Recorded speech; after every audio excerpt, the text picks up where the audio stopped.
Hi there. One of the ways that cancer can get missed or have a misdiagnosis is through the biopsy results read by the pathologist. What happens is a cancerous nodule or mass is looked at by a doctor, and he or she will say, we need to take a biopsy of that. A biopsy is a sample of the tissue that might be malignant or benign. They will punch a piece of that tissue out and they will send it to a pathology lab.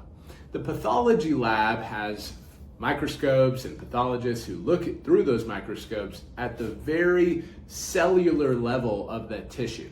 And from there, they can determine whether or not there is cancer involved in the mass. If, for example, though, they see cancer cells that might be benign, they can come back with a diagnosis and say, this is benign and therefore you don't have to worry about it. However, there are times where they read it as benign and yet it is actually malignant. We call that false negatives.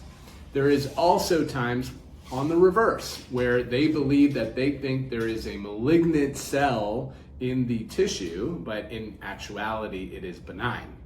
Somebody can go through months of radiation or immunotherapy or even chemotherapy and surgery when it wasn't necessary whatsoever.